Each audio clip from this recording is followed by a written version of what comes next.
गौर ही नथी करे, असांजी हुकूमत गौर नथी करे, असां गरीबनि ते कुझु तवजो ई नथी ॾिए पई। असां त अहिड़ो नाहक बि न कबो आहे न भा,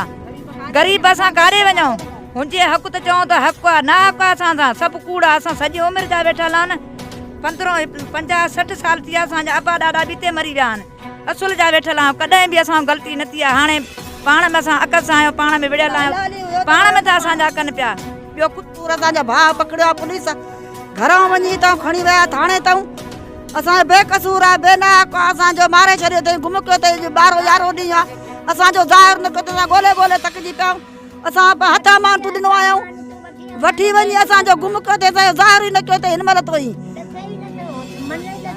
12 ॾींहं आहे असांजो चाचो वठी वियो आहे, हिन महिल तो इहो पठाण वॾो मुंशी, हिन महिल तो ज़ाहिर ई नथो करे,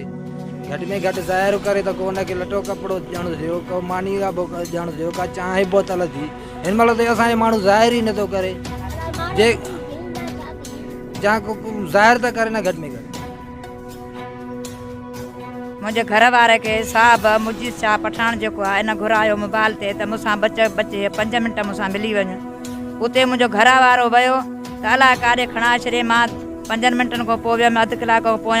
चयोमांसि भाउ मुंहिंजो घर वारो चए हेॾे आहे कोन्हे, मने ई नथो पियो, 4-5 चकर वई आहियां, भाउ असांखे मुड़ुसु ॾस असांजो आहे काथे, ॾस असांखे चए असां त आहे ई न, अलाए काॾे असां त ख़बर ई न आहे। हिन कंहिंखे बि ॾिनो आहे, घुरायईं बि सही, चयोमांसि भाउ घुरायो थी,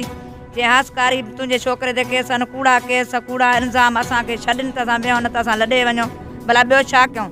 5 महीने 6 महीने पुलिस बीठी आहे दर ते, अहिड़ो नाहक न थींदो आहे न। चयोमांसि मां घर वारो ॾेखार, मां केस कोर्ट में विधुमि, उते बि जज अॻियो न मञे, जज चयसि त तो वटि आहे, माई कूड़ थी हणे, चए मूंसां आहे ई न, कंधो हेठि करे बीठो त मथो ई कंधु न पियो करे। हाणे असांजी अपील आहे, असांजी मालिकी कयो, असांजो कोई बि न आहे, अलाह खां बिना असांजी